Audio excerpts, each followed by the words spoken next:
எங்க அம்மா அடிக்கடி சொல்லுவாங்க, சின்ன சின்ன வேலைகள் எல்லாம் நம்மளே பார்த்துக்கணும். அப்படி கத்துக்கிட்டது தான் இதெல்லாம். பூந்தி கொட்டையில கருப்பா ஒரு சீடு இருக்கும். சின்ன வயசுல அதிகமா அதை உரசி நிறைய பேருக்கு சுருக்கு சுருக்குன்னு சூடு வச்சு விட்டுருக்கேன்.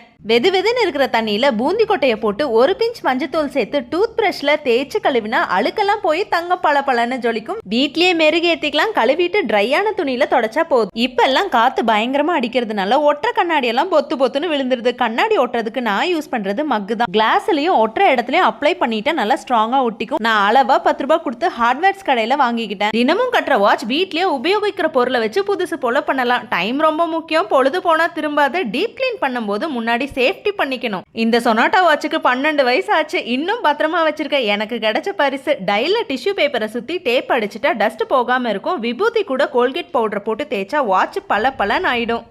லைட்டா பிரஷ்ஷை வச்சு டஸ்டிங் பண்ணாலே போதும். யாருக்காவது டைம் இருந்தா டைம் காட்டுற வாட்சுக்கு கொஞ்சம் டைம் கொடுத்து கிளீன் பண்ணிடுங்க.